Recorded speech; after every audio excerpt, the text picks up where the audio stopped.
Good evening and welcome to the 12th edition of Tata Literature Live, the Mumbai International Lit Fest, co-sponsored by Tata Steel and Tata Projects and powered by Godrej. This session is presented by British Council. And what a brilliant session it is too. The Illusionist, blurring the lines between reality and imagination. On the discussion of the topic today, we have two absolutely remarkable people. The first is an author whose novels, short stories, and essays have been read all over the world, contributing significantly to the history of modern literature. I quote, "He knew what he knew, that the real world was full of magic, so magical worlds could easily be real." That line was from Haroun and the Sea of Stories, my favorite book. And with that, ladies and gentlemen, it gives me immense pleasure to invite Salman Rushdie to the discussion. Joining him today is an award-winning journalist, author, and editor whose articles have appeared in leading publications across the world, who was the chair of PEN International's Writers in Prison Committee from 2015 to 2021, and is on the board of PEN International now. Ladies and gentlemen, it gives me great pleasure to invite Salil Tripathi to the screen. And without further ado, over to you, Mr. Tripathi. Thank you so much. Thank you so much, Ratnam, for the very kind introduction. It's odd to be talking about literature with Salman when we should both be in Mumbai, but that's not possible given the pandemic. And it's also time to remember Anil and Shashi, who have made this festival possible, and this is remembering them. The title of the collection is Languages of Truth. That's right here I have with me, the book. That's a very conscious choice of words, Salman. It can be read as truth having many languages, but it also suggests that truth is singular. It is a word where the idea of truth is being contested. That's the kind of world we are in. There are half-truths, there is post-truth universe, there is fake news, which is all crowding the marketplace. So are we in a situation of one truth or many? How are we dealing with it now? I mean, there's always, I think, been an argument about truth. I don't think that's new. I think it's been intensified, I think, recently by a kind of assault on facts, such as I haven't seen in a free society in my lifetime. I mean, it's clear that there are certain things which are simply true. You know, the world is round, unless you read 100 Years of Solitude, in which case the matriarch would disagree with you. But I feel that one of the things that's happened in the last century or so, with the end of empires and so on, is that truth has become ever more contested. And first of all, between countries, but also now within societies. And so now, I think underneath that, I still hold to the belief that there are things that are true, and that we need to hold on to those, even though those are some of the things about which we are now being told a number of lies. And I mean, the pandemic, which you inevitably mentioned, is an aspect of something that has been surrounded by untruth, and where it becomes a life and death matter to insist that there is truth, because of the fight about the vaccines and so on, the politicization of medicine. But the assumption behind it was always that truth will ultimately prevail, that it will be able to overcome the lies. But it seems to be that it's a very uphill struggle now.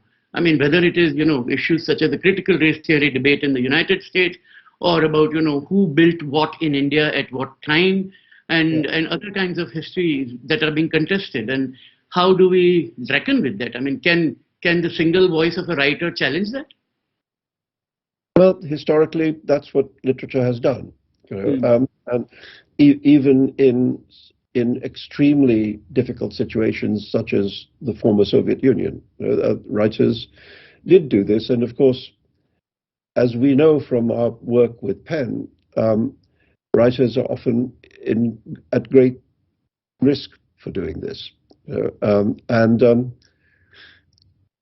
I've always felt the thing is that literature actually is very durable, literature itself.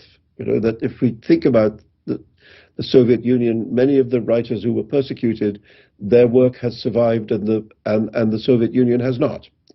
So writers like Mandelstam, for example, his life was destroyed by Stalin, but his work has outlived the Soviet Union. So that happens with in the Spanish fascism.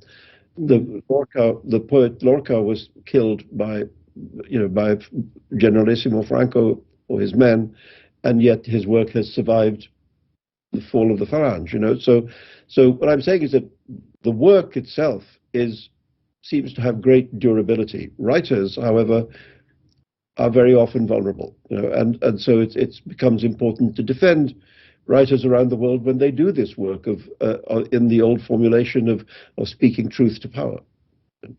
Absolutely. But related to that is also, there was a conversation we had several years ago, I think in the 80s, where you had said that, it's difficult to agree with what had happened, that the past is being contested. And if you were talking in the context of religion and the force of religion.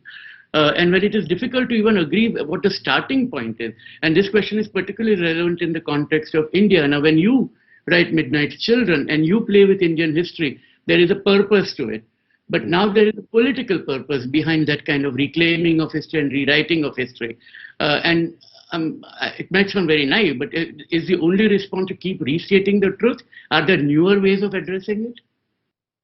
I mean, obviously there are new ways because we have new technologies and so on, but the project is the same, which is to call out the untruth and insist on the truth. I mean, I'm a historian by training. So before I was a novelist, I was a historian at university, and so the question of history is very important to me. Quite a lot of my books have dealt with either recent history or sometimes distant history.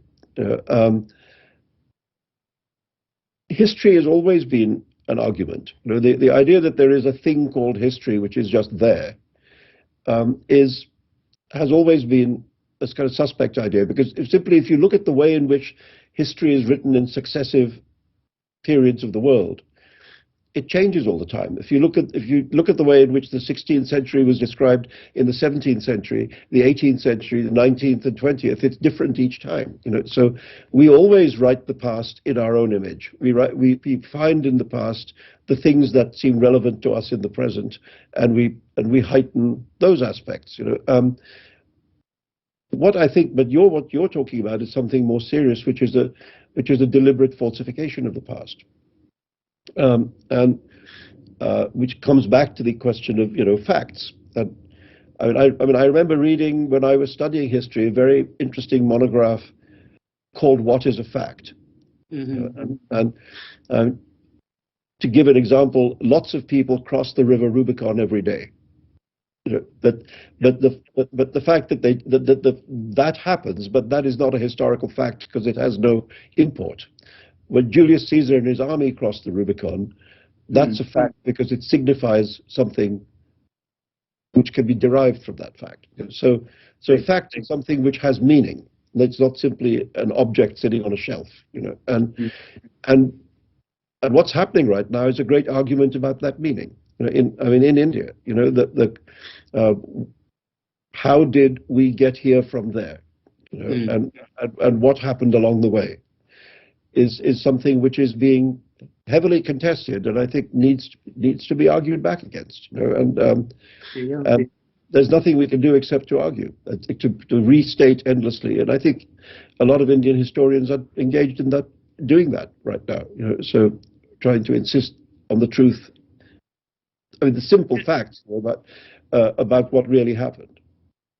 Yes, but that is true. But we also have actors writing about and telling us that India actually became independent in 2014. So, I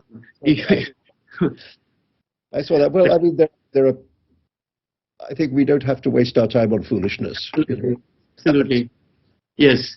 Now, one of the things that you talk about in one of your early essays in Languages of Truth is the whole idea about what you would tell an aspiring young writer. And what you say is write what you don't know. You do offer the caveat that it does not mean a flight of fancy, and point out examples of writers like Hemingway going to Spain and Cuba and everywhere to discover what they hadn't known. Could you elaborate a bit on that? Because, you know, the writing schools typically say that you write what you know, and then people write semi-autobiographies. And our mutual friend Hanif Qureshi often jokes about it, you know, that he gives each such a exam that he gets, he gives them 78 marks. Because it is fine, you know, everybody gets 78 out of 100 in that exam. That was his joke some time ago. So I'm just curious about it, that what do you mean when you say write what you don't know? Well, I just think that however interesting our private lives are, they are, you know, they're small. They're bounded by a particular circle of friends and family and so on, and work, etc. The world is immense, you know, and so the idea that you should only write things that emerge from your immediate personal experience is, to my mind, very limiting. You know, and I mean, what I've said to them is, there's no reason why what you know should not be enlarged. You know, in other words, go and find things out. Mm-hmm. You know, and some of the writers I've most admired have had that breadth of understanding. You know, a writer like Charles Dickens, for example, and one of the things that I really like about him is how much of society he is able to write about. You know, he himself came from a kind of petit bourgeois background, but he can write about, you know, criminals and archbishops. You know, and seems to be able to inhabit the worlds of both. In very, very convincingly, you know, and that involves finding out. You know, and in that sense, I've always thought that there is a relationship between fiction and journalism. You know, they're not entirely separate, because they both rely on getting to know what's going on. You know, getting to know what's going on and then representing it. And so that's what I mean when I say you don't have to limit yourself just to the little bit of experience that's given to you by the accidents of your life. You know, you can go find out. I mean, when I was writing Shalimar the Clown, I had to do a lot of research into, you know, jihadi groups in Kashmir and like that. And when I was writing, I mean, there's obviously historical novels, you have to do a lot of research. But when I was writing The Golden House, for example, I have a character in that who is considering a sexual transition, a gender transition. And I thought, well, okay, I know one or two people, you know, who've done that, but I obviously don't know. I don't know nearly enough. You know, so that means that you have to go and find out. You have to leave your comfortable library. Mm-hmm.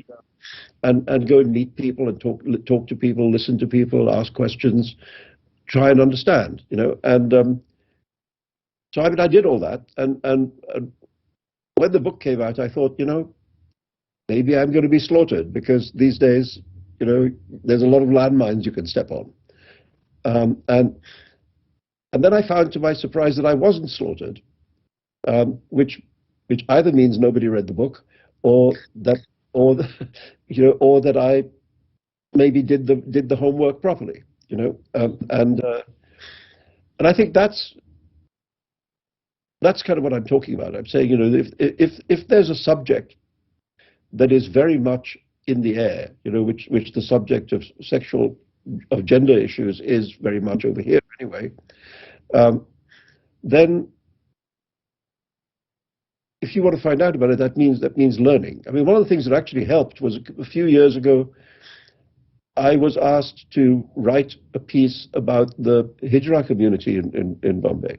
You know, and I came and spent a fair amount of time with various groups, and it was very interesting, because they were very varied in their way of being in the world. You know, some of them were quite damaged people, rejected people, wounded by family rejection, and many of them had to leave the places where they were born in order to be somewhere else where they were not judged so harshly. And others were very confident and in a way politicized, wanting to be activists for the cause and so on. But there was a whole spectrum. But listening to them was just immensely informative to me and helped me when I wanted to try and write about it. And one of the things that struck me, given the way in which the subject is discussed, is that they all agreed on one thing, which is they didn't want to be seen as simply as women. They wanted to be seen as a third gender. They wanted to be seen as something else. And that argument, of course, about gender is very hot here in the United States right now. And people take a somewhat different position, but that idea that everybody in the Hijra community seemed to have is that they wanted to be seen as a third thing, a different kind of way of being. I thought that was interesting and valuable and helped me to write my character. So that's what I'm saying. You go out and find out things, and what you find out helps you. I mean, I remember when I was writing The Enchantress of Florence, I was having to do research about this character's journey from Mughal India to Renaissance Italy. And at one point, she's passing through the Ottoman Empire, what was then the Ottoman Empire. And the reading I did showed me that at that precise moment when I needed her to be there, the Ottoman Empire was at war with Dracula.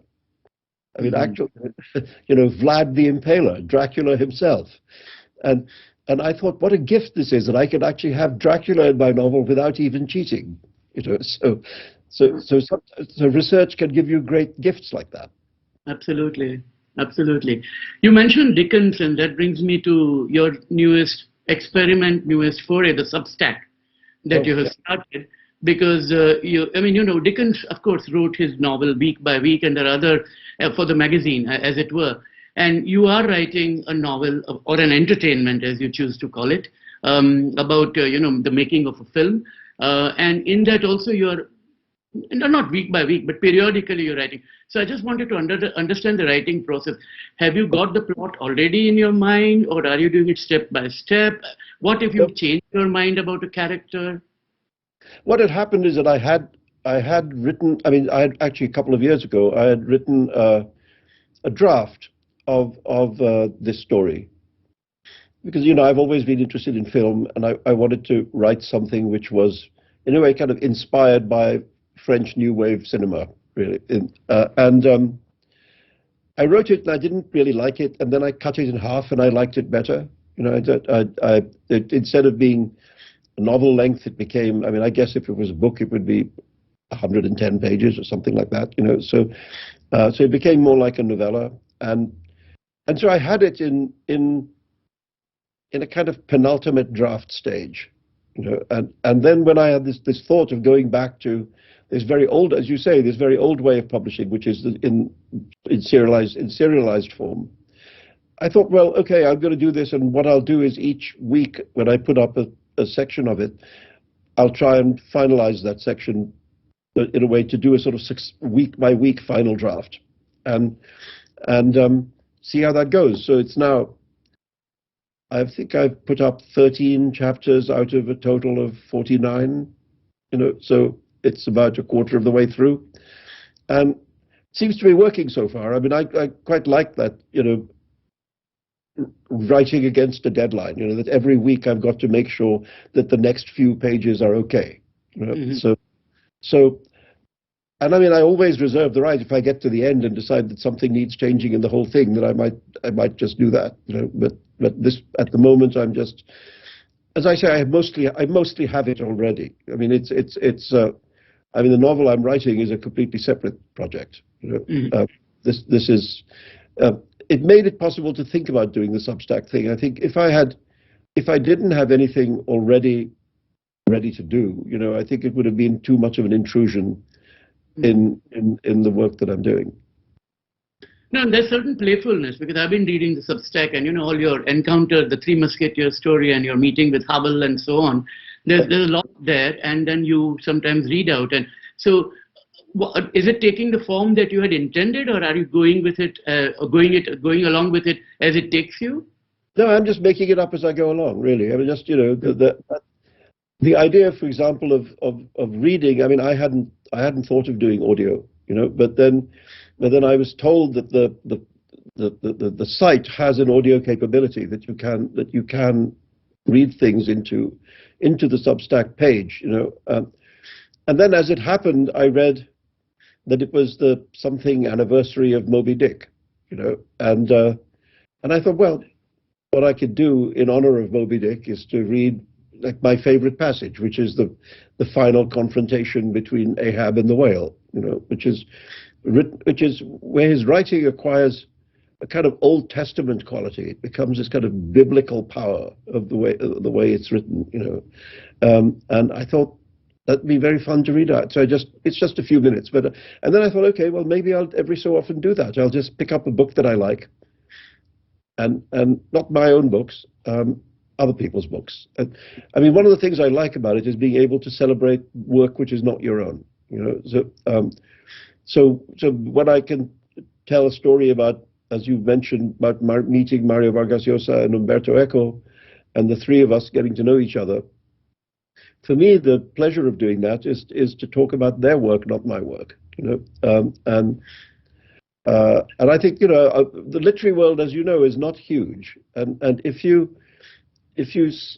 stay in it for any length of time, you do meet a lot of people, particularly, and then I mean, you meet a lot of people who were your heroes, you know, the writers that helped you become who you are, you know, and so it's very interesting that a life in the world of books, you know, and I thought it might just be enjoyable for people to share that a little bit, you know, so that strand about literary encounters, I think I will continue that because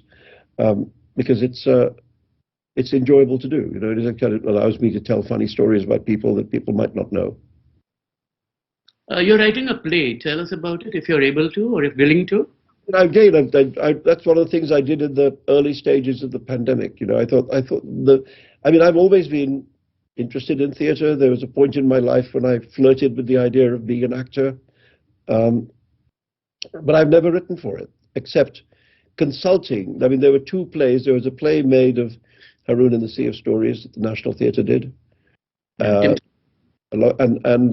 Midnight Children actually was done by the Royal Shakespeare Company. And in neither case did I write the script, but I was involved with the writers who were doing it, you know. So, but this is quite different. This is. I mean, I've written a new Greek tragedy. That's what I've done. So, so it's about Helen of Troy, and to make it even more perverse, it's written entirely in verse.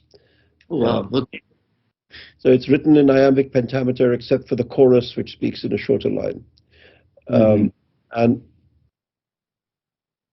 you know, there it is. To write a play when every theatre in the world is shut seems perverse, you know, but that's what happened.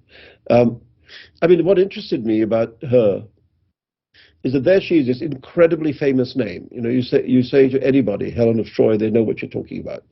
And everybody knows about her one thing, which is that she was beautiful and ran away and caused a war. Other than that, the entire body of Greek literature tells us very little about her. So it doesn't say, you know, what's she like? What sort of person is she? What motivates her? What does she think about the consequences of her actions? So it's not there, you know. And so I thought, how interesting that there's this incredibly famous person who is a kind of absence. You know, that there isn't actually a character there. And I thought, let me try and fill the space, to fill the hole. You know, so there it is. You know, so that's. And then I thought, when I've written it, I mean, I finished writing it over a year ago now, I mean, there've been some revisions, obviously, but I thought it would be better to try and start it in England rather than America, because, you know, to be frank, there's more serious theatre there. You know, I mean, in New York, there's the public theatre and there's BAM, and that's about it. Otherwise there's Broadway, and there's sort of nothing in between. Whereas in London there's 7 or 8 subsidized theatres which put on very serious work. There's the National Theatre, the Royal Shakespeare, and the Old Vic, and the Young Vic, and the Almeida, and the Bridge, and so on. So I thought better to start there. And so now, what the place we are is that I've got a very good producer, I've got a very good director, and we're in the process of finalizing a theatre. And my guess is that it will be performed in the beginning of 2023, because there's a number of reasons which are all pandemic related. Right. First of all, because the theatres were shut, a lot of theatres are quite financially hard up. They're also in a situation where they have existing commissioned work which they've not yet been able to put on. All plays that were actually running when the pandemic hit and had to be shut down. So there's a lot of unperformed work in the pipeline, is what I'm saying. So you have to take your place in the queue, and I think actually that's all right. I think I'm actually quite pleased that it'll be a little bit over a year from now, because hopefully this wretched illness will have receded by then, and that people will feel more confident to go into theatres and sit next to each other. And so, yeah, anyway, that's what's happening with it. And we're in the early stages of trying to cast the play and find a stage designer. You always, if you're going to do the Trojan War, you always have one big problem, which is how do you do the horse? Absolutely. So we have to wrestle with that. Yeah. We have about 5 minutes. 2 quick questions before we turn to the audience for questions. One is that this year is, of course, the centenary of PEN. And, you've been a leader of PEN. I've been involved with PEN. For it remains relevant, and sadly, the issues haven't gone away. But one of the big challenges now is a non-state actor who is determining what can and cannot be said. And by that I mean 2 things. One is, of course, the religious fundamentalists, of which you know so well, but the other is, of course, the big tech, the large companies, which determine what we can say and cannot say, content moderation. They make up their own rules. How do we negotiate that space? How do we tackle that challenge of the large company? Well, I mean, I think there is a problem there, which is that they have got too big. And I think this is one thing in which actually it might even be something on which the right and left would agree, which is that they're too big and they need to be broken up. The idea that, that Mark Zuckerberg and Elon Musk can determine what is said and not said is, I mean, it would be funny, except that it's alarming. Yes. So I think we have to face the question of these things having become like overmighty nations, almost, empires, really, which do the dictatorial work that empires do, and also intrude into our lives in a way that even the most powerful empire never did before.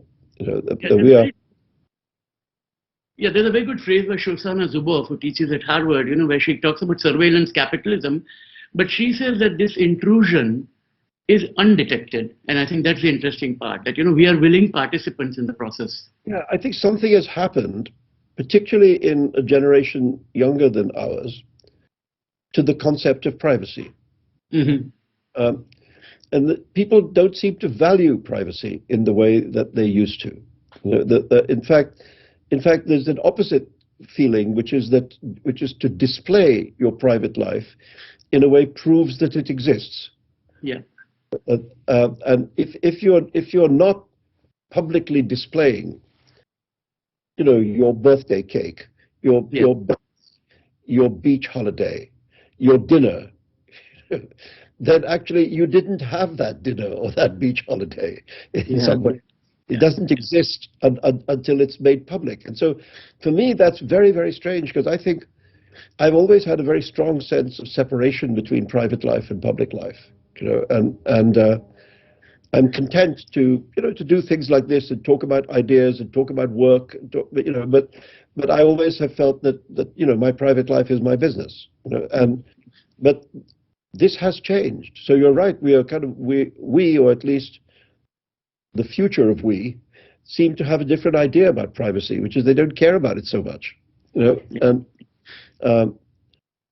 so yeah, we just have to accept that that's the world. But that doesn't mean we have to surrender as much power to these new kind of emperors as they currently have, and I think, I'm not a tech person, so don't ask me how we do this, but I just think that it needs to be really seriously considered. Yeah, absolutely. And my final question before we turn to the audience is that next year, India and Pakistan both turn 75, which also means that Salim Sinai and Shiva also turn 75. And they're off. And they're off. And what are they doing?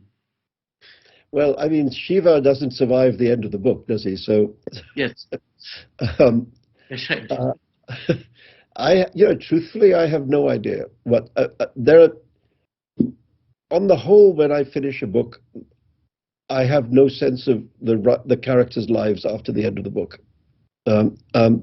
Once or twice it's happened that characters have returned in other books, in some way or other. William Methwold, who sells the family, the house in Midnight's Children, crops up again in The Ground Beneath Her Feet. And Zini Vakil, the art critic, in The Satanic Verses, crops up again in The Moor's Last Sigh. But on the whole, I don't know.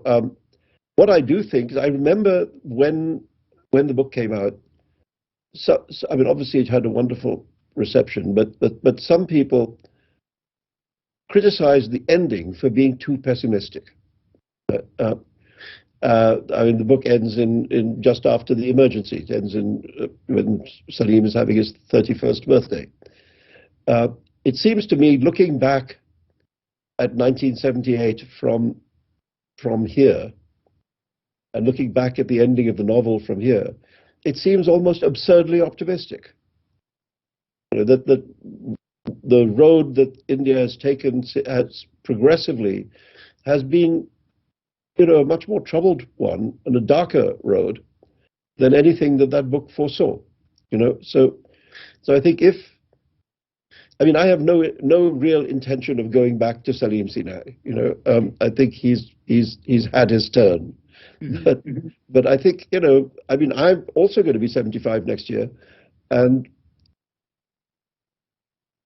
it doesn't feel as good as it felt in when the book came out. That's what I'm saying. I think the situation in India feels worse now than it was then. That's sadly true. Absolutely. There's a question from Shelley Desai. Your short stories are very charming and nuanced. Could we expect more from you? Is it a format that doesn't satisfy you enough? Oh, thank you. I mean, I've always actually felt that I have not written enough short stories. I mean, it's been something I've often said to myself.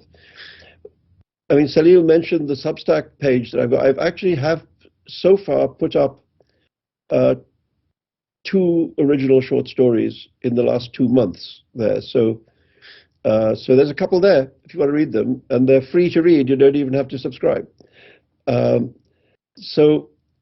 And I have some more up my sleeve. So I'm hoping that there will be a second collection at some point. I mean, the answer is it's very much in my mind, and I actually really would like to write more. Yeah.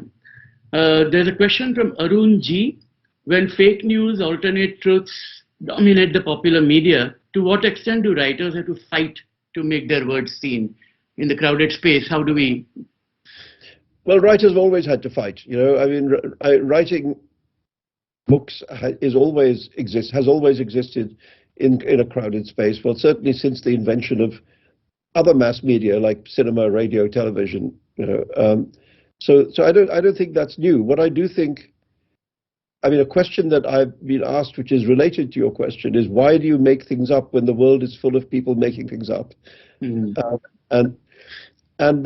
the answer that I would give is it's a variation of something that Margaret Atwood said, where essentially she was trying to talk about the difference between fiction and lies, and she said, they're not the same thing, and the way I would put it is that the purpose of the lie is to obscure the truth. That's what it seeks to do. The purpose of fiction, whatever the fiction is, whether it's fantasy fiction or kitchen sink realism, the purpose of fiction is to in some way move towards an idea of the truth. To talk about something that feels true about human nature, about how we behave, why we do the things we do to each other. And you want from your reader some kind of recognition. Yes, that's how it is. So even though they may seem to be doing similar things, actually the lie and the work of fiction are doing opposite things. That makes it more valuable to do, I think, this kind of work. Yes, and as you were just saying, describing your writing process, there's a lot of fact-based research going on before you make things up the way you do. So that's absolutely the case, yeah. There's another interesting question from Naveen V. Who are your literary heroes? And he doesn't want to hear about novelists, but about the characters who are your real heroes, yeah. I would imagine Don Quixote would be one, but Don Quixote, sure, but I mean, yes, but he's everybody's hero, Yeah. I mean, Don Quixote is one of those few characters who have managed to be larger than the book that they were born in. That they become an imagined symbol for all of us, whether we've read the book or not. I mean, another character like that is Sherlock Holmes. You could have a vision of Sherlock Holmes even if you've never read Conan Doyle. And so I mean, who am I? I mean, I certainly yes, Don Quixote, yes, Tristram Shandy, yes. Bartleby the Scrivener, Herman Melville's story of the person who prefers not to, the kind of great refuser. Leopold Bloom, the hero of Ulysses. Yes, of course. Mr. Leopold Bloom, who ate with relish the inner organs of beasts and fowls, which is the sentence with which Joyce introduces him. Yeah. And centenary of Sylvia Beach publishing the book next year happens to be the centenary of that. Yeah. Participating in, there's a project going on at the moment where a lot of people have been asked to read passages from Ulysses, and they're going to do a full reading of the whole book during the course of the year. Right. And I think my bit is at the beginning of section 5. So so far they've just started doing section 2.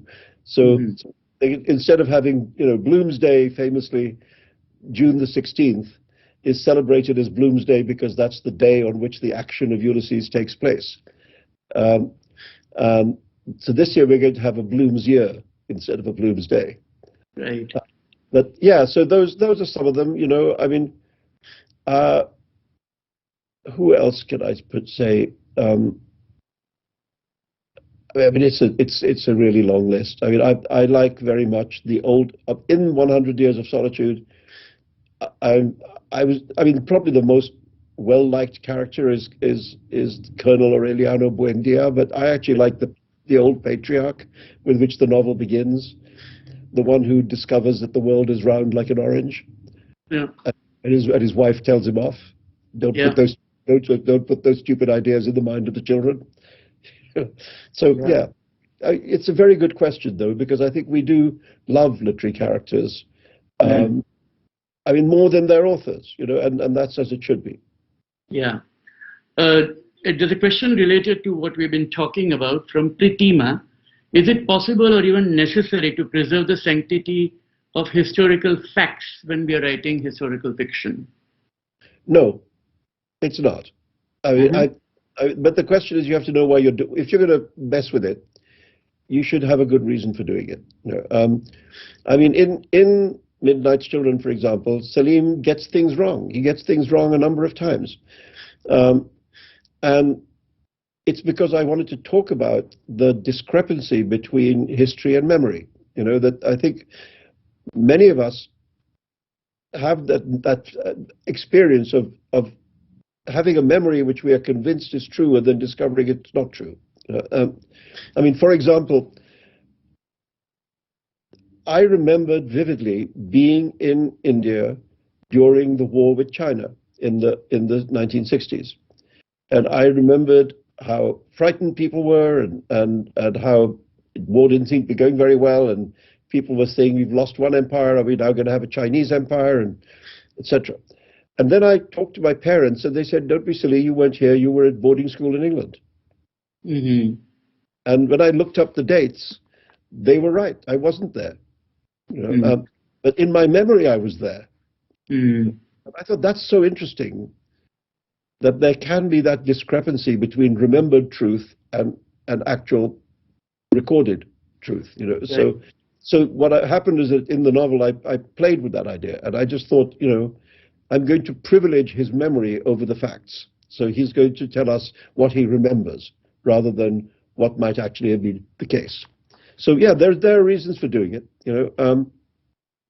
I mean, in The Enchantress of Florence, I was pretty scrupulous to the facts of the Mughal Empire, but then there are some things which I just completely made up, like the fact that the emperor has an imaginary wife. Yes. So Yeah. So yeah, fooling around with history is fun as long as you're doing it for non-malicious reasons. And I think the problem is outside, at least in a book of mine, the front cover says the words a novel, so you know that what follows is fiction. So the transaction is already there between the writer and the reader, which is what follows is something I made up. And the problem of doing it in a kind of scholarly world is that you're not making that transaction with the reader. You're trying to say that this is how things actually were. So there's a difference there. Yeah. There's a question from Nagaraj Buttanavar, which you probably heard it in different contexts. I'm going to take a little variation from it. The question is very straightforward. And what is your advice to budding writers, Indian writers in English language? But I would also like to reflect on the fact that old controversy, is English an Indian language or not? And this whole desire to Hindify the country and, have one common language. You can reflect on both parts of it. First is, what would you tell to an Indian writer in English today, young Indian writer in English today? Well, I think, what's wonderful to see is how that literature has flowered, and how it's now not just one thing, it's many different things. There's all kinds of Indian writing in English. It's not, some of it's literary fiction, some of it is, science fiction, some of it is like pulp fiction. There's all different sorts of writing. And so that's, I think, a very healthy development, that the literature has developed in so many directions. And so, I mean, I just find your direction, see what kind of thing you want to write. And the only way of doing it is to do it. That's the only way. You trial and error is the only way there is. It took me a long time to find my direction. I left university in 1968. Midnight's Children came out in 1981. That's how long it took me to learn how to write. And so doing it is the only way of learning. So just press on is what I would say. But think about what kind of writing you want to do. I mean, do you want to do a kind of a genre fiction or something which transcends genre? So that's a question only you can answer. And this may be the last question, unless we have more time, from Maitri Rao, which is, how difficult or easy was it to write about yourself in Joseph Anton? Actually, the truth is it was easier than writing fiction. Because I've talked to other people who have written memoirs, and they say the same thing. They say, because, in a work of fiction, you have to invent everything. You have to invent the characters, you have, et cetera, et cetera. Whereas in a memoir, you already know everything. You know who the people are, you know where it happened, you know what happened, you know how it ended up. So the material, the stuff that is a lot of the work of writing a work of fiction has been done for you by life. So actually, with Joseph Anton, it's the longest book I ever wrote. It's the only time I ever really broke the 600-page barrier. And it was written in about a year and a half. It was written very quickly. And that's because it didn't require invention. It only required attention to the question of how do you tell the story. I mean, normally you have to ask yourself all these questions. Whose story am I telling? What's the story? Why am I telling it? All those questions are already answered in a memoir. And of course, the how question is the biggest question always. How do you tell the story? What language do you choose? What form do you choose, etc. But once you've made that decision, you already know the story.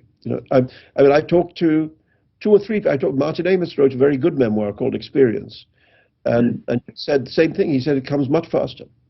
Mm-hmm. Yeah, and the beginning, middle, and everything is in the right sequence too. Yes, absolutely. The thing that's hard is having, in a way, the kind of nakedness to talk about things which are normally private. We were talking earlier about privacy. Of course, when you write autobiography, you can forget about privacy. And the only rule is the rule that has been there ever since the Confessions of Rousseau, which is tell as much truth as possible. And if you're not going to do that, then don't bother to write the book. So that's the hard part, is having especially if you're somebody who's quite a private person, having the courage to expose yourself, in that way. And you have to be very careful about what you say about other people, because that's the other problem. And thank you so much for the inventiveness with which you've done it, the commitment to truth, trying to get the truth through the facts, and making up and creating such a rich imagined world. And we look forward to the play and many more books. Thank you so much. Thank you, Salil. It's been really pleasurable. And hello, Mumbai. Well, Bombay says a huge hello right back at you, sir. If there ever was a captivating session, this would be it. Big thank you to Salman Rushdie, Salil Tripathi, and to our audience, of course. This session was presented by British Council. Tata Literature Live, co-sponsored by Tata Steel and Tata Projects, and powered by Godrej, continues with many more captivating sessions. Do check out the website, and if you want to spend some time in a virtual bookshop, head over to landmarkexcite.com, our knowledge partner. In fact, you can get your hands on Salman Rushdie's book, Languages of Truth, right there. With that, I'll be signing off now. See you at the next session.